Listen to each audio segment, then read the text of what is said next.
আজ আমি আপনাদের কোনো রকম কেমিক্যাল ছাড়া ঘরোয়া উপকরণ দিয়ে দোকানের মতন আবির বানানো দেখাবো। আর এই ভিডিওটি শেষ পর্যন্ত দেখার জন্য আপনাদের কাছে অনুরোধ রইল। আশা করি আপনারাও বাড়িতে খুব সহজে বানিয়ে নিতে পারবেন। তো চলুন আবিরগুলো বানানো শুরু করা যাক। নমস্কার, আমি রুমি, আপনাদের সবাইকে আবারও একটা নতুন ভিডিওতে স্বাগত। প্রথমে একটা বিট নিয়েছি। বিটটাকে এইভাবে কিছুটা নিয়ে নিতে হবে, মানে খোসা ছাড়ানোর দরকার নেই। এইভাবে বিটটাকে কেটে কেটে নিয়ে নিতে হবে। পুরো বিটটা নেওয়ার দরকার নেই, কয়েকটা টুকরো এইভাবে কেটে নিয়ে নিচ্ছি। এবার বড় বড় বিটের টুকরোগুলোকে একটু ছোট্ট করে কেটে নিতে হবে, এতে মিক্সিতে পেস্ট করতে অনেক সুবিধা হবে। তারপরে সমস্ত বিটের টুকরোগুলোকে মিক্সির জারের মধ্যে নিয়ে নিয়েছিলাম। এবার খুব ভালো করে পেস্ট করে নিতে হবে। খুব ভালো করে বিটের টুকরোগুলোকে পেস্ট করে নিয়েছিলাম। এরকমই ভালো করে পেস্ট করে নিতে হবে। তারপর একটা বাটি নিতে হবে, বাটিটার উপর একটা ছাঁকনি রেখে দিতে হবে, আর বিটের মিশ্রণটা এইভাবে দিয়ে দিতে হবে। তারপর একটু প্রেস করে নিতে হবে, এতে বিটের জুসটা একেবারে আলাদা হয়ে যাবে। এইভাবে পুরো জুসটাই নিয়ে নিতে হবে। বিটটা যে পেস্ট করে নিয়েছিলাম তার থেকে পুরো মিশ্রণটা এইভাবে প্রেস করে করে জুসটা বের করে নিয়েছিলাম। এখন আমি দিয়ে দিচ্ছি 4 চামচের 3 চামচের মতন গোলাপ জল। এতে খুব সুন্দর একটা সেন্ট আসবে। আপনারা আপনাদের পছন্দ মতন যে কোনো সেন্ট এর মধ্যে দিতে পারেন। তারপর গোলাপ জলটা খুব ভালো করে মিশিয়ে নিলাম। এখন একটা ট্রে নিয়েছি, ট্রের মধ্যে দিয়ে দিচ্ছি 1 বাটি অ্যারারুট। এখানে আমি 150 গ্রামের মতন অ্যারারুট নিয়েছি। এবার যে বিটের মিশ্রণটা রেডি করে রেখেছি, মানে বিটের জুসটা, সেখান থেকে কিছুটা করে এইভাবে মিশ্রণ দিয়ে দিতে হবে, আর অ্যারারুটের সঙ্গে খুব ভালো করে মিশিয়ে নিতে হবে। এইভাবে অল্প অল্প মিশ্রণ দিয়ে অ্যারারুটের সঙ্গে মেশাতে হবে, এতে খুব সুন্দর একটা কালার চলে আসবে আর সুন্দরভাবে আবিরটা রেডিও হয়ে যাবে। আর পুরো মিশ্রণটা একসঙ্গে দেওয়ার দরকার নেই, কিছুটা করে মিশ্রণ দিতে হবে, খুব ভালো করে মিশিয়ে নিতে হবে। আপনারা দেখুন কালারটা অনেকটাই চলে এসেছে। আবারও আমি সামান্য পরিমাণ বিটের রসটা বা জুসটা দিয়ে দিলাম। তারপর খুব ভালো করে মিশিয়ে নিতে হবে। আর এর মধ্যে বিটের কোনো রকম গন্ধ থাকবে না, যেহেতু গোলাপ জল দেওয়া আছে। এবার খুব ভালো করে ট্রের মধ্যে ছড়িয়ে দিচ্ছি। তারপরে 10 মিনিটের মতন রোদের মধ্যে রেখে দিতে হবে বা ফ্যানের নিচে রেখে দিতে হবে, এতে এক্সট্রা যে জলজলে ভাবটা আছে সেটা শুকনো হয়ে যাবে। এবার আমি আপনাদের আরেকটা কালারের আবির বানানো দেখাবো। তার জন্য বেশ কয়েকটা হলুদের টুকরো আমি মিক্সির জারের মধ্যে নিয়ে নিলাম, আর দিয়ে দিলাম বেশ কিছুটা পরিমাণ জল। তারপর খুব ভালো করে পেস্ট করে নিতে হবে। হলুদের টুকরোগুলোকে খুব ভালো করে পেস্ট করে নিয়েছিলাম। আপনারা দেখুন মিশ্রণটা একেবারেই রেডি। এবার হলুদের রসটাও আলাদা করে নিতে হবে। তার জন্য আবারও একটা বাটি নিয়েছি আর ছাঁকনিটা নিয়েছি, পুরো মিশ্রণটাই দিয়ে দিতে হবে।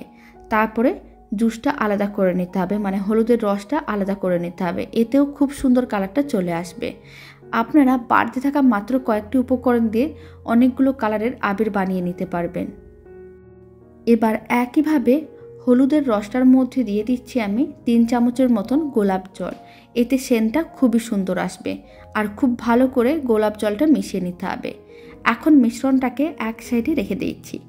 আবারও একইভাবে একটা ট্রে নিয়ে নেব, আর ট্রের মধ্যে নিয়ে নিচ্ছি 150 গ্রামের মতন অ্যারারুট। আপনারা চাইলে অ্যারারুট দিয়েও বানাতে পারেন, আর না হলে কর্নফ্লাওয়ার দিয়েও বানাতে পারেন। হলুদের মিশ্রণটাও একইভাবে এইভাবে দিয়ে দিতে হবে, মানে অ্যারারুটের মধ্যে দিয়ে দিতে হবে। তারপর খুব ভালো করে মিশিয়ে নিতে হবে। অল্প অল্প করে মিশ্রণ দিতে হবে আর খুব ভালো করে মেশাতে হবে, এতে একেবারে শুকনো আর ঝরঝরে হবে। আর এই আবিরের মধ্যে কোনো রকম কেমিক্যাল দেওয়াও হবে না, এটা ত্বকের জন্য ভীষণ ভালো হবে, কোনো রকম ক্ষতি করবে না। একইভাবে হলুদের রসটা দিয়েও খুব ভালো করে মিশিয়ে নিয়েছিলাম। আপনারা দেখুন একেবারে শুকনো আর ঝরঝরে হয়ে গেছে। একইভাবে ট্রের মধ্যে খুব ভালো করে মিলিয়ে দিতে হবে। তারপরে 10 মিনিটের মতন রোদে রেখে দিতে হবে, আর না হলে ফ্যানের নিচে রেখে দিতে হবে, যাতে এক্সট্রা জলটা আরও শুকনো হয়ে যায়। এবার আমি 3 নম্বর কালার দেখাবো। তার জন্য আবারও মিক্সির জার নিয়েছি, তার মধ্যে নিয়ে নিলাম বেশ কিছুটা পরিমাণ পালং শাক।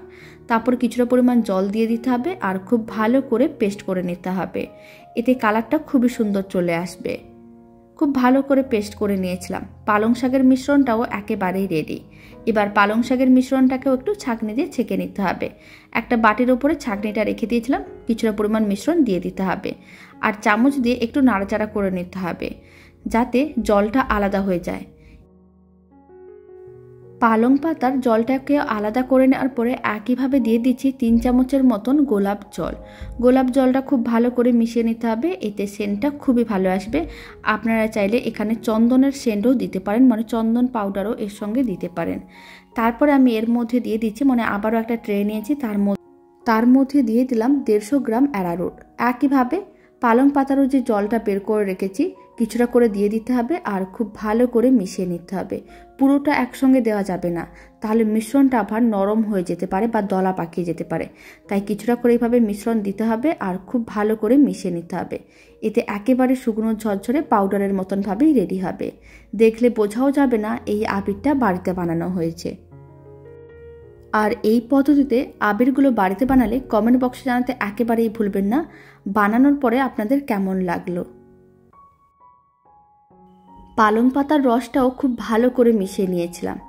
খুব ভালো করে মেশানো হয়ে গেছে। একইভাবে ট্রের মধ্যে খুব ভালো করে ছড়িয়ে নিতে হবে আর 10 মিনিট রোদে বা ফ্যানের নিচে রেখে দিতে হবে। আর এখানে 3টে ট্রেকেই একসঙ্গে আমি রোদের মধ্যে 10 মিনিটের মতন রেখে দিচ্ছি। 10 মিনিট পরে আমি আপনাদের দেখাচ্ছি। 10 মিনিট রোদের মধ্যে রেখে দিয়েছিলাম, একেবারেই শুকনো হয়ে গেছে। এবার আবিরগুলো রেডি করে নিতে হবে। তার জন্য প্রথমে হলুদ আবিরটা রেডি করে নেব। এইভাবে শুকনো হওয়ার পরে একেবারেই বেশ ঝুড়ো ঝুড়ো হয়ে গেছে। খুব ভালো করে একবার মিশিয়ে নিলাম, তারপরে মিক্সির জারের মধ্যে নিয়ে নিতে হবে। আর এইভাবে আবিরগুলো বাড়িতে বানালে খরচও অনেকটা কম হবে আর আবিরের মধ্যে কোনো রকম কেমিক্যালও থাকবে না।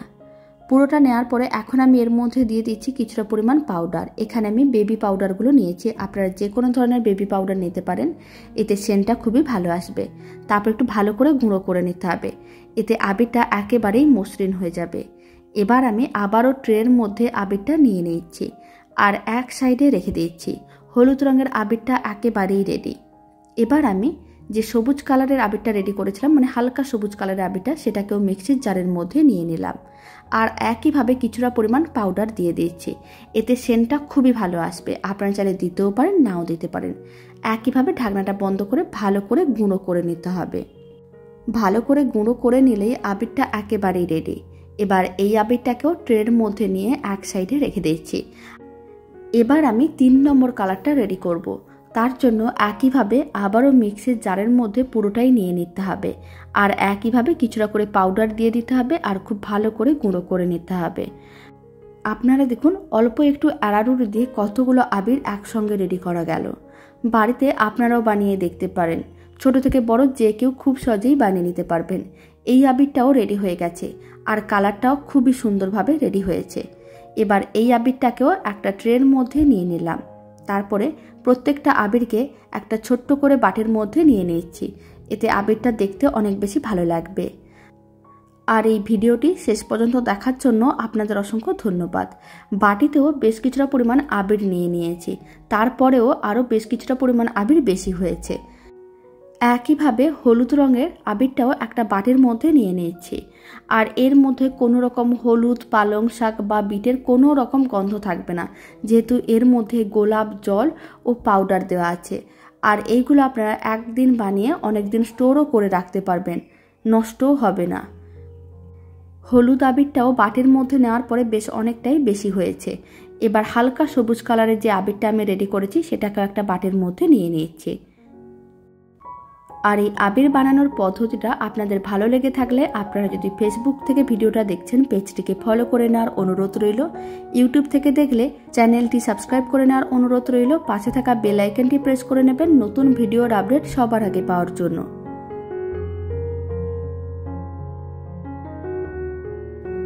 তো চলুন ভিডিওটা আমি এখানেই শেষ করছি। আপনারা সবাই ভালো থাকবেন, সুস্থ থাকবেন। আপনাদের সঙ্গে আবার নতুন ভিডিও নিয়ে দেখা হচ্ছে।